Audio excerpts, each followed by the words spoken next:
저는 한 주간에 해외를 자주 다녀옵니다. 해외도 다녀오고 또 역사를 거슬러 올라가서 수많은 역대의 인생을 살았던 분들을 만나기도 합니다. 그것은 바로 텔레비전이죠. 텔레비전을 통해서 세계 각국의 세계 여행의 그 중요한 부분들을 이렇게 몇 방송국에서 이렇게 잘 보도해 주기 때문에 제가 아마 이태리는 한 10번을 다녀온 것 같고요. 그래서 웬만한 건 제가 좀 잘 압니다. 아시아권부터 시작해서 유럽 또 소유럽까지 주포입니다. 그 가운데서 주중에는 제가 그 세종대왕과 장영실 과학자가 함께 그 시대를 살았던 그 시대로 제가 잠시 같이 다녀왔습니다. 그 한 장면 보실까요? 그 내용의 이야기 속에서 제가 주중에 3,500원 주고 볼 수 있어요. 집에서 올해 들어가시면 할인해서 요즘 보여줍니다. 근데 그 영화에서 참 감동을 받았어요. 세종대왕이 과학자라고 우리가 얘기하잖아요.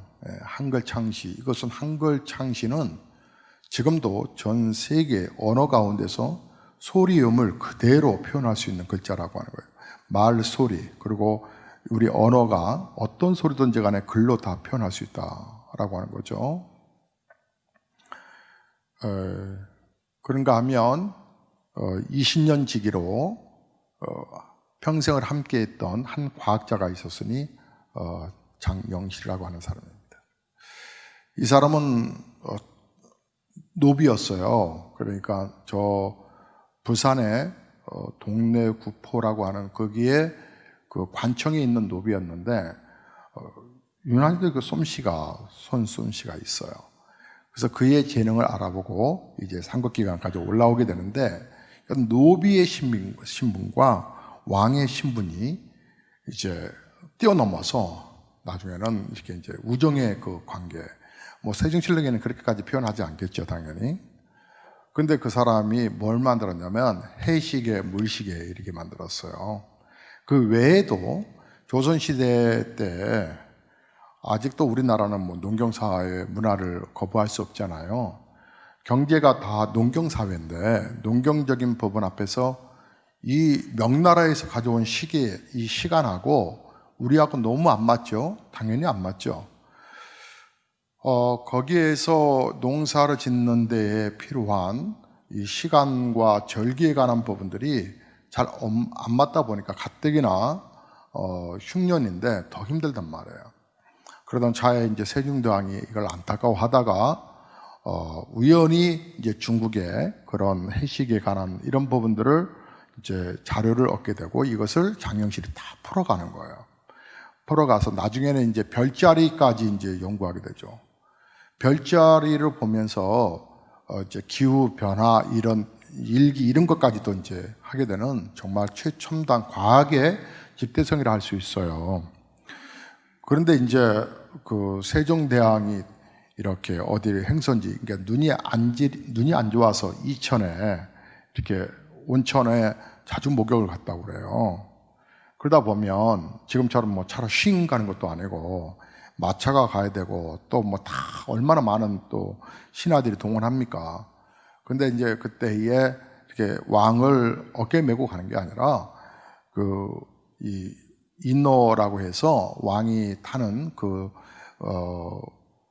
우리가 들고 이렇게 이제 모시게 되는 그런 가마보다도 바퀴가 달린 그런 이제 가마를 타고 가게 되는데 이제 진흙벌에 빠지게 되고 그래서 그 바퀴가 이제 이탈하게 되면서 세종대왕이 크게 다칩니다. 이제 그 다친 사건은 이제 배후를 조종하다 보니까 이게 왜 이렇게 망가졌냐 보니까 당시에 이제 여기 장영실이라고 하는 사람이 나름대로 과학자로 있다가 이제 변방으로 좀 물러나요. 명나라에 의해서 상당히 많은 이제 어려움을 우리가 또 이제 당하는 그런 모습들이 나오는데, 그래서 이제 뭘 하냐면 그 왕이 이렇게 그거를 좀 손을 보게 됐는데, 거기에서 이제 왕이 다쳤으니까 이제 죄를 물을 거 아닙니까?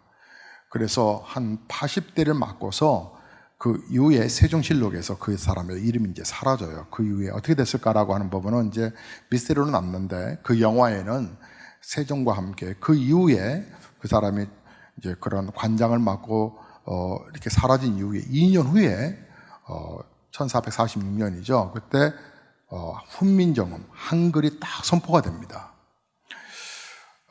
그래서 이제 뭐 영화의 흐름은 그런 거죠. 이 정치인들과 왕이 그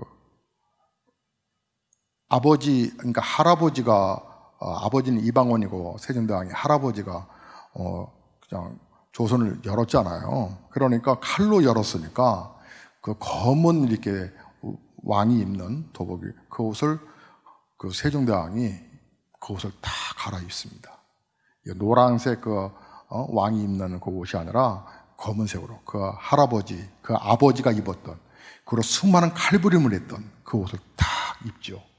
그때 이제 정치인들이 막 다 벌벌 떨거든요. 그때 이제 야합을 해서 한글을 받아들일 것이냐, 아니냐, 뭐 여기까지 이제 막 미스터리가 흘러갑니다. 그런 내용들이 법원들인데, 저는 뭐 이 배경적인 법원들을 이 얘기를 하려고 설명을 한 건데, 천문학자로 장영실이 이렇게 별까지도 이렇게 다 헤아려서 그것을 다 흔적을 남겨놓습니다.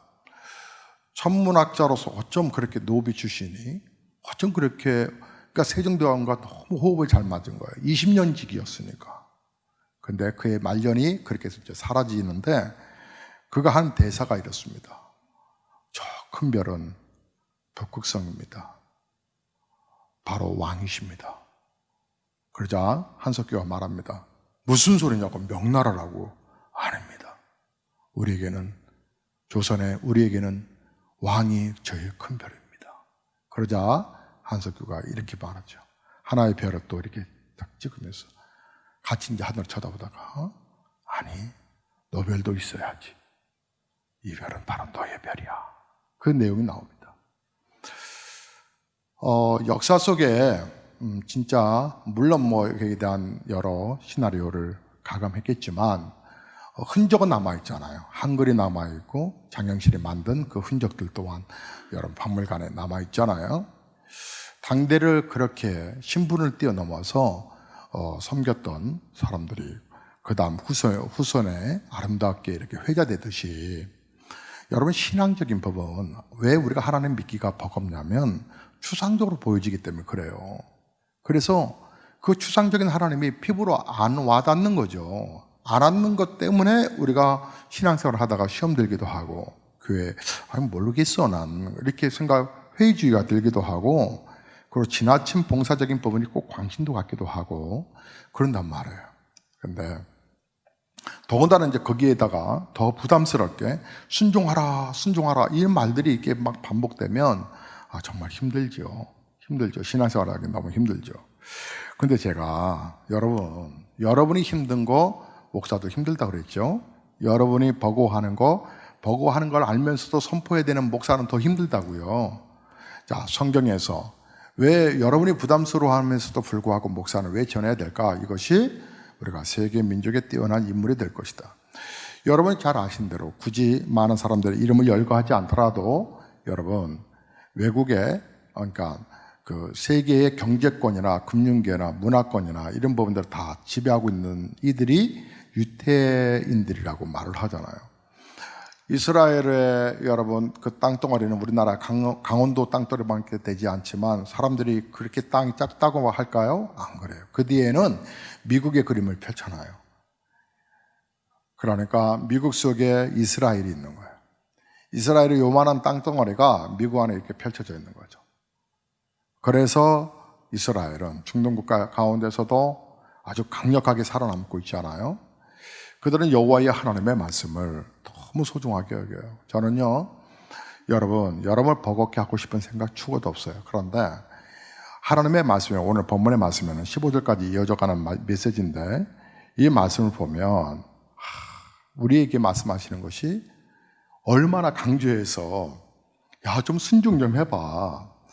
표현하지 못할 정도로 내가 채워주마 그 얘기예요. 여러 열거에 반복해서 이렇게 강조해서 말씀하시지만 간단하게 하나요. 너 날 좀 잘 섬겨봐. 근데 어느 날 이 순종한다라고 하는 부분들은 누구나 다 부담스럽지만 그런데요. 하나님은 체크하시는 하나님이라는 사실을 알았어요. 체크하시는 우리의 마음과 우리의 생각과 우리의 중심을 체크하시는 하나님이라는 거예요. 네가 나를 얼마나 사랑하는지 보기를 원한다는 거예요. 왜 그러실까?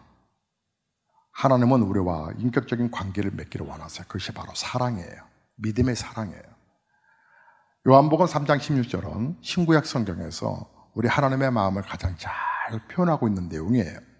하나님이 세상을 이처럼 사랑하사 독생자를 주셨으니 예수님을 주셨으니 이는 그를 믿는 자마다 멸망치 않고 영생을 얻게 하려 하심이라. 영원한 생명을 주시는 하나님이 우리를 사랑했다라고 한 거예요. 사랑하니 생명을 줬다는 거예요. 사랑하니. 하나님께서 에덴 동산을 만드시고 우리가 창세기에서 공부하고 있죠. 에덴 동산을 만드시고 나서 사람을 맨 마지막에 만드시며 하나님이 스스로 너무 기뻐하셨어요. 보시기에 참으로 좋았더라고요. 근데 하나님의 백성들이 아담과 하와가 순종하면 얼마나 좋겠어요? 그런데 불순종했다죠? 불순종해서 결국은 어떻게 해요? 에덴 동산에서 쫓겨나왔잖아요. 순종하면 복을 받을 건데 하나님께 불순종해서 그래서 이 죄는요, 불순종이라고 하는 이 유전자가 우리 모두에게 다 이렇게 뿌리를 내렸어요.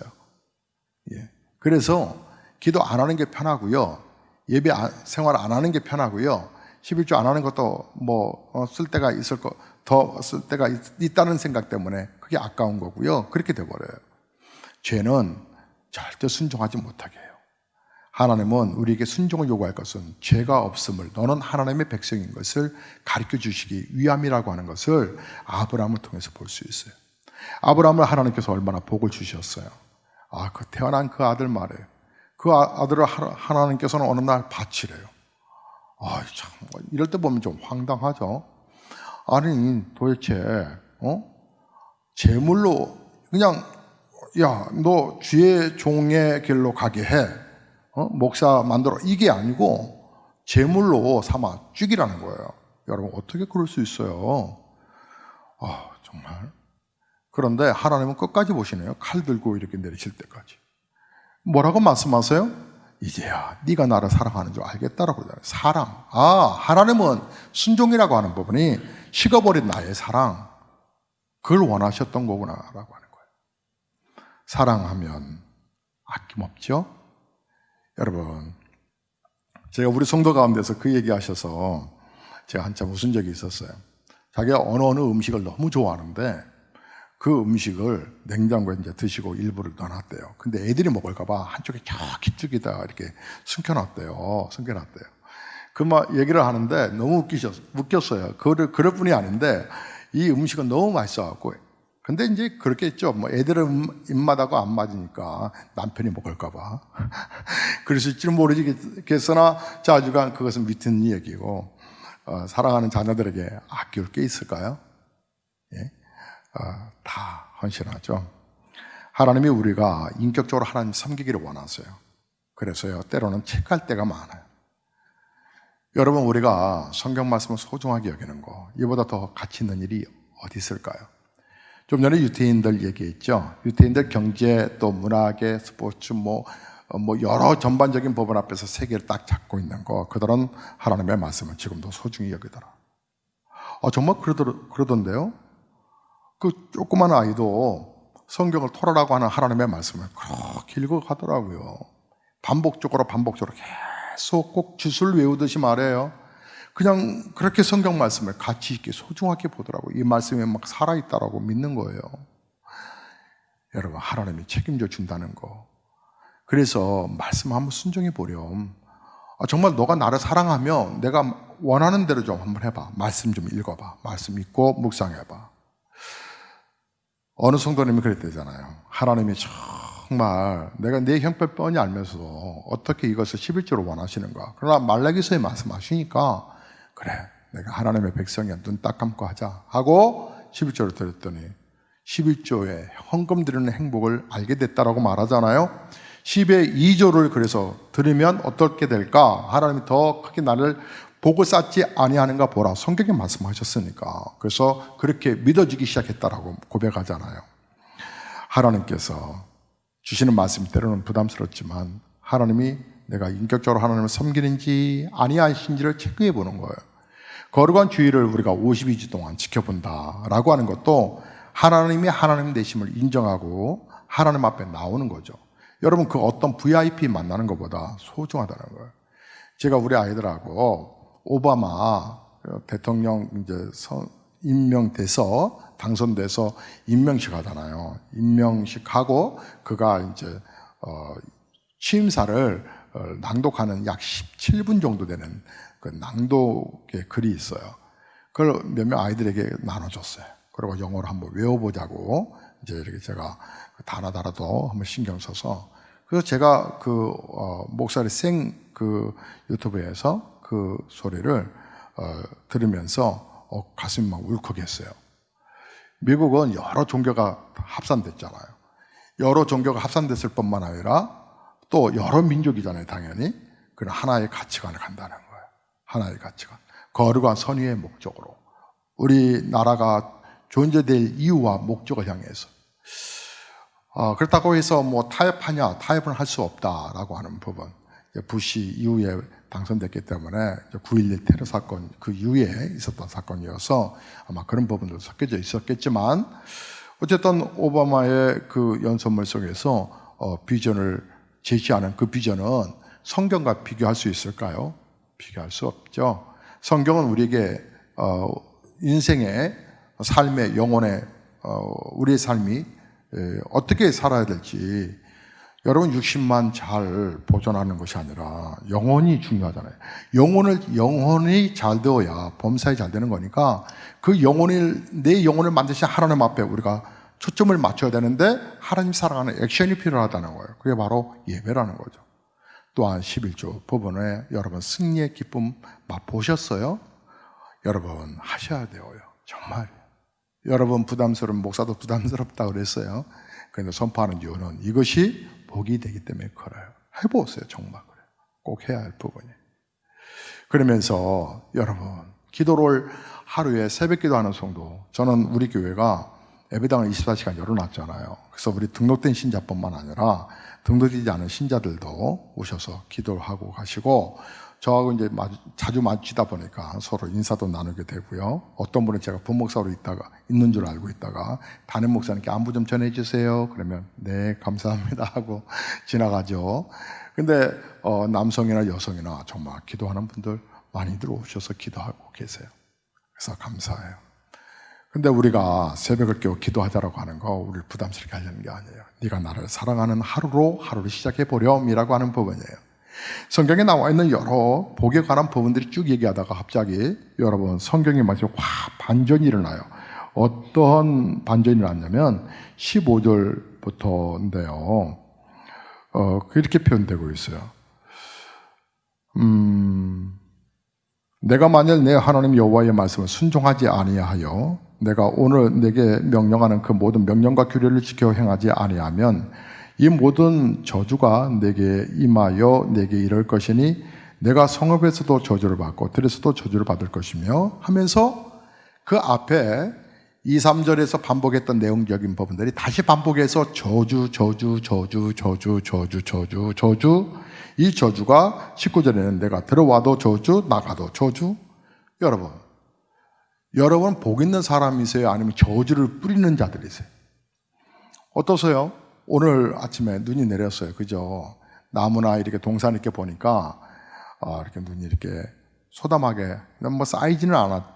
살짝만 쌓였어요. 이제 지나가는 겨울을, 보는 것 같아요. 이때 따뜻한 차 한 잔과 커피 한 잔과, 그 친구 만나고 싶지 않았어요? 따뜻한 친구만에. 그 친구 만나면 괜히 내 마음이 훈훈해지는 그런 친구.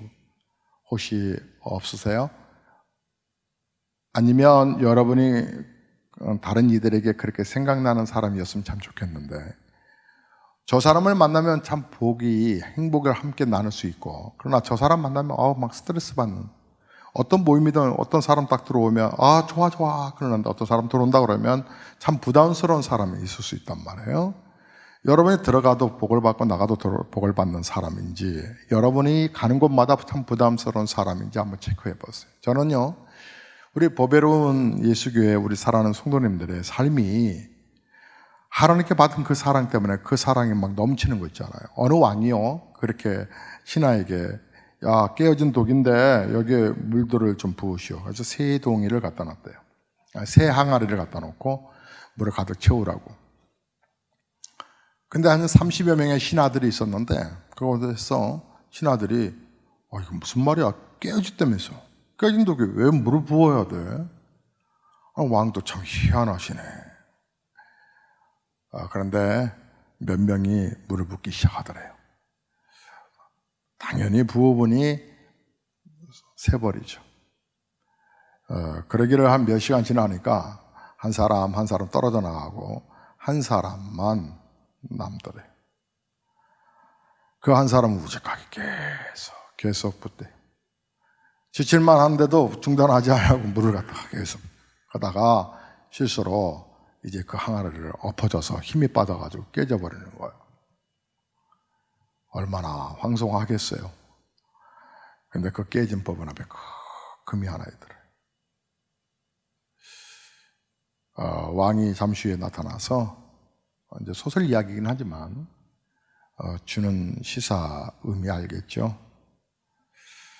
이거 왕이여, 물을 가득 채우지 못했습니다. 우리여 항아리를 깼습니다. 아니다. 너는 나와 끝까지 갈 사람이로구나. 여기는 근데 황금이 있습니다. 이건 네 거다. 하나님이 우리에게 순종을 요구하는 것이 뭘까요? 우리를 하나님 착취하기 위해서? 착취할 하나님이시면 뭐하러 예수님 보내요? 그 예수님을 이름으로 기도했더니 능력이 임하던데요. 목사는 강경하도 치유되던데요. 예수의 이름을 통해서 우리에게 산소망을 주시고 우리에게 영원한 천당을 허락하셨단 말이에요. 그리스도의 보혈의 그 공로, 그 은혜 잊어버렸냐는 거예요.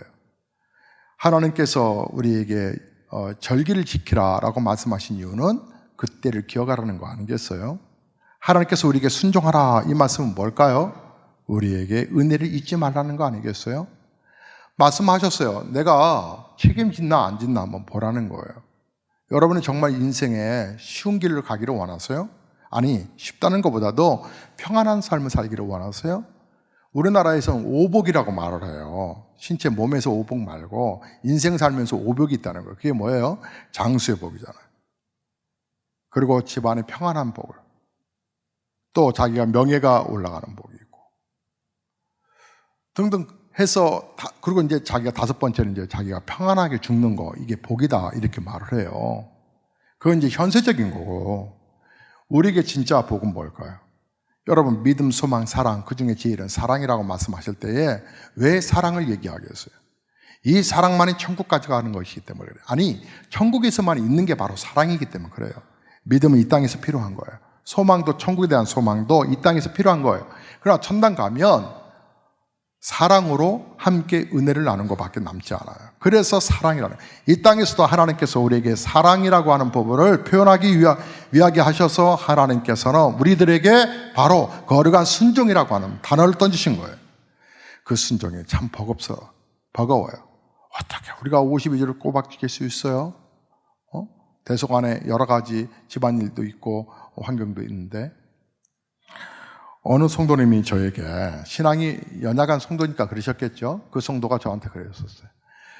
목사님, 이사 날을 잡으려고 그래요. 이사 날 언제 가면 그 참 좋은 날일까요? 라고 물었어요. 그래서 제가 주일을 빼고, 그 어떤 날이든 괜찮아요. 주일 빼고 하세요. 그래요? 진짜 아무 날 괜찮아요? 예. 근데 왜 주일날 안 해요? 주일은 복 받는 날이기 때문에 그래요. 여러분, 하나님께 예배드리는 날이 복 받는 날이라는 거, 여러분 샤머니즘, 이런 세상의 그 악한 영들이 얘기하는 영들 앞에서 우리가 꼼짝 못하고 꼭 지키는 분들이 있어요. 제가 지금이야 이제 좀 덜하겠지만 지방도로를 밤에 내려간 적이 있었어요. 차를 몰고 이렇게 내려가는데 왕복 4차선인데요. 가로등도 제대로 없는 시골길이었어요. 그런데 큰일 날 뻔했어요. 아니 노제를 지내는 거예요. 차 안선을 막고 담대해요. 그리고 이런 상 하나 펴놓고 푸닥거리를 하고 있어요. 아마 거기서 횡단보도 하다가 가족이 죽었나 보죠. 그러니까 그 영혼 저거 한다고 위로한다고 그래서 무당 데려다가 구슬을 하는 거예요. 아이고 참 아직도 그래요. 지난주에 저희 아들하고 큰애하고 능곡을 지나가게 됐어요. 밤이었어요. 그러니까 그게 확 깊은 밤이 아니고 6시가 넘었는데 해가 일찍 떨어지니까 가는데 아들하고 저하고 아주 소스라치게 놀랐어요. 왜 그런 줄 아세요? 아니 능곡 쪽에 올라가다 보면 왕복 2차선이잖아요. 차선이 확 좁아들잖아요. 2차선인데 당연히 서행했으니까 봤죠. 까만 옷을 입은 할머니가 니어거를 페이지를 담아서 가는데 인도가 불편하니까 인도가 좀 협소하고 인도에는 끌고 가기도 당연히 어렵겠죠. 그래서 차선폭이 넓냐 그것도 아니니까 이 할머니가 이 언덕을 그 페이지를 그렇게 하는데 앞에서 가는 게 아니라 이렇게 뒤에서 미는 거예요. 이렇게 앞에서 이렇게 하고 이렇게 가시는 게 아니고 뒤에서 이렇게 밀고 가시는데 이제 그 언덕길도 연세 드신 할머니는 버겁겠죠. 그 니아까를 이렇게 밀고 올라가시는데 도로의 정중앙에서 올라가는 거예요. 정중앙에서. 까만 옷을 입으시고 까만 밤에 애도 놀래고 저도 놀래고 그 할머니는요 좀 제가 과속을 했거나 아니 정상 속도로 갔었어도 그 할머니 쳤을 거예요. 가운데로 직방으로.